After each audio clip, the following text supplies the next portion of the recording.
আমরা তো শিক্ষা নেই না ভাইজান, আমরা তো শিক্ষা নেই না। এটাই হলো আমাদের বড় দুর্বলতা। আল্লাহ পাক তো স্পষ্ট বলেই দিয়েছেন, কুলিল্লাহুম্মা মালিকাল মুলক। আল্লাহর সৃষ্টি জগতের সার্বভৌমত্ব যেটি, এটি সম্পূর্ণ একক মালিকানা কার? কার? আল্লাহ। তাবারাকাল্লাযী বিয়াদিহিল মুলক, সবটাই আল্লাহ। ওই যে বাজার ঘাট, লঞ্চ ঘাট ইজারা দেয় না? ইজারা দেয় না? স্থায়ীভাবে দেয় নাকি?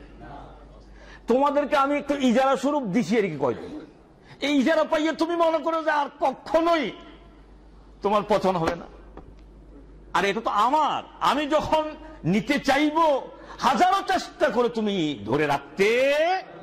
আল্লাহুম্মা মালিকাল মুলক তুতিল মুলকা, বলেন, মান তাশা, যাকে ইচ্ছা এই কিছুদিনের জন্য অনেকটা ইজারা স্বরূপ আমি দেই। দেওয়ার ক্ষেত্রে পাপিষ্ঠ, কাফের, জালেম এগুলো বাসি না। তুতিল মুলকা মান তাশা, এটা আমার ইচ্ছা। আপনি মনে মনে করবেন যে এত বড় আলেম, এত বড় বুজুর্গ, আল্লাহ আমার ক্ষমতা না দিয়ে ওই জালেম মেরে দিয়েছে, পাপিষ্ঠ দিয়েছে, আরে এটা আমার ইচ্ছা। তুতিল মুলকা ওয়া তানজিউল মুলকা মিম্মান তাশা, আবার যার ব্যাপারে ইচ্ছা, যার প্রতি ইচ্ছা আবার ছিনিয়ে নেন। কে নেন? কে নেন? ও ভাইজান, ফেরাউন চেষ্টা কি কম করেছিল? নবী বংশ বনি ইসরাইল, নবী বংশ ইব্রাহিম আলাইহিস সালামের বংশ, ইউসুফ আলাইহিস সালাম তার বংশ, আত্মীয় স্বজন, তাদেরকে ফেরাউন দাসত্বের শৃঙ্খলে আবদ্ধ করেছে।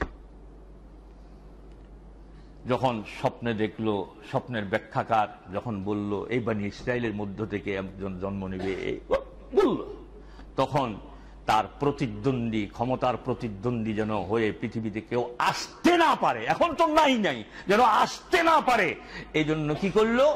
ইউযাব্বিহুনা আবনাআহুম, কি বনি ইসরাইলের ছেলেগুলোকে জবাই করতো, তার মানে নির্মমভাবে হত্যা করতো।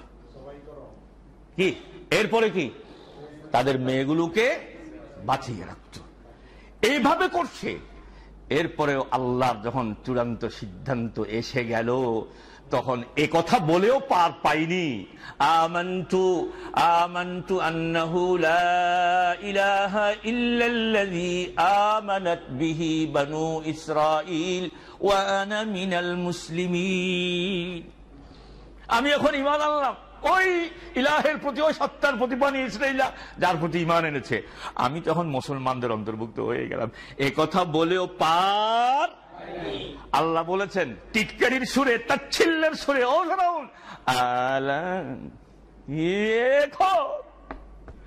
এতটা অবকাশ দিলাম তোকে, এতটা অবকাশ দিলাম, এত জুলুম করার পরে অবকাশ দিয়ে যাচ্ছিলাম, চাই কি ফিরে আসোস কিনা, আল্লাহ জীবন হয় কিনা।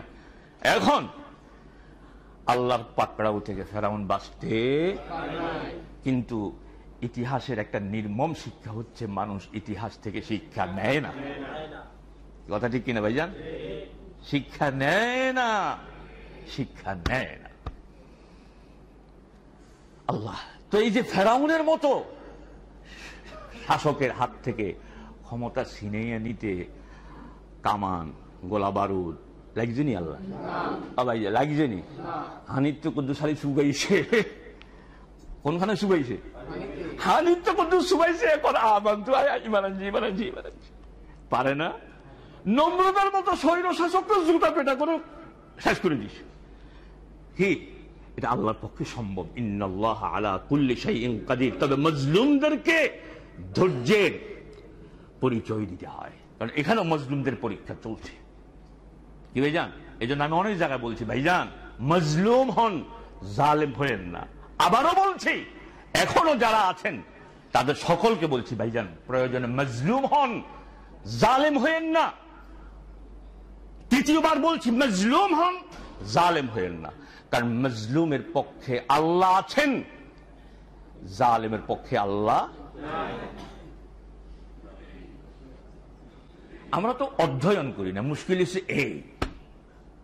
আল্লাহ কোরআনে সূরা ইব্রাহিম খোলেন, আসে এখানে তাফসীর, ফালা তাহসাবান্নাল্লাহা গাফিলান আম্মা ইয়ামালুজ জালিমুন। জালেমদের ব্যাপারে আল্লাহ বেখবর, তোমরা এটা কল্পনাও করিও না। কি কল্পনাও করো না? ভাইজান একটা উদাহরণ দিই। বিরক্ত হচ্ছেন আপনারা? বিরক্ত হচ্ছেন? বিরক্ত হইলে মাফ করে দিয়েন, কারণ আমি আগেও কইছি আমি আমার স্টাডি থেকে কথা বলবো যতক্ষণ আছি। আমার কথা আপনার পক্ষে গেলে আমার বুক টানি ধরবেন, আর আপনার বিপক্ষে গেলে আপনি এমনি করবেন। এটা প্রথম কষিনি, এটা আমরা একবার না হাজারবার কষি, অনেকবার কষি। এরপরও আমি আজকেও বলছি, আমি আমার কোরআন সুন্নাহর স্টাডি অনুযায়ী কথা বলবো। যদি আমার ভুল হয়, আমি মানুষ না, ভুল হতে পারে না? আমার যদি ভুল হয়, তাহলে আপনার কোরআন এবং মুহাদ্দিসিনে কেরাম যাচাই বাছাই করে যে সকল হাদিসকে সহিহ বলেছেন, হ্যাঁ এগুলো আমলযোগ্য, এমন শক্তিশালী মগজ দিয়ে আমার ফিরিয়ে দেন, আমি সংশোধন হয়ে যাবো। কথা বুঝছেন তো? ওই দুর্বলটা দিয়ে না। হ্যাঁ, আল্লাহ আমাদেরকে হেদায়েত দিন, আরো জোরে। তো আমি যেটা বলতেছিলাম, আল্লাহ ছিনিয়ে নেন। এরপরে অত ইজ্জু মান তাশা, ইজ্জত দেনেওয়ালা কে? অত জিল্লু মান তাশা, অপমানিত করার মালিকটাও কে? আল্লাহ। তবে এখানে অপমান বুঝতে একটু ভুল করি আমরা। দ্বীনের জন্য, কোরআনের জন্য, রাসূলের সুন্নাহকে সমাজে বাস্তবায়ন করার জন্য, তাওহীদ প্রতিষ্ঠা করার জন্য, শিরক এবং বিদআতকে উৎখাত করার জন্য কোন দাঈ ইলাল্লাহর অপমানটা অপমান নয়। ভালো করে কান পেতে শুনে রাখেন, দিলের মধ্যে গেঁথে রাখেন। এটাকে যদি আপনি অপমান মনে করেন, তাহলে এই পৃথিবীতে যত আম্বিয়া কেরাম এসছে, তাদের কওমদের দ্বারা যে লাঞ্ছিত হয়েছেন, এটাকে আপনি অপমান বলবেন? বলেন, প্রস্তুত থাকতে হবে। তাহলে অত ইজ্জু মান তাশা অত যিল্লু মান তাশা, সকল কল্যাণের মালিক বিয়াদিকাল খাইর, একক কে? আল্লাহ। আর এখানে ইন্নাকা আলা, যেহেতু দোয়ার পরিভাষা দিয়ে কথা শুরু হয়েছে, ইন্নাকা আলা কুল্লি শাইইন কাদির। ও মাবুদ, তুমি সকল ক্ষমতার মালিক, সকল কিছুর মালিক তুমি। জোরে বলতে পারবেন আল্লাহু আকবার? আমাদেরকে সংযত হতে হবে। এ কথাগুলো বলছি, আবারও যে যেভাবে বুঝে নেন, সংযত হতে হবে। আমি দেশের পট পরিবর্তনের পরের জুমায় বলেছিলাম, যে কাজ চিত্তরঞ্জন সাহা করেছে, একই কাজ নুরুল ইসলাম করলে শুধু নামের কারণে এটার পক্ষে সাফাই গাইবেন না, এটাও জুলুম। তাহলে চিত্তরঞ্জন সাহা আর নুরুল ইসলামের মধ্যে পার্থক্য কি থাকলো? আপনি তো আপনার আদর্শ দিয়ে, ব্যবহার দিয়ে, জ্ঞান দিয়ে, বুদ্ধিবৃত্তিক দূরদর্শিতা দিয়ে মানুষদেরকে আপন করার চেষ্টা করবেন। এটা আমার সুন্নাহ, আল্লাহ রাসূলকে এত কষ্ট দিল, 13 বছর 53 বছরের মাতৃভূমি থেকে তাড়িয়ে দিল, উহুদের ময়দানে দন্ত মুবারককে শহীদ করে দিল, অসংখ্য সাহাবীর জীবন কেড়ে নিল। এর পরেও ফাতহে মক্কার দিন রাসূল কি বলেছেন?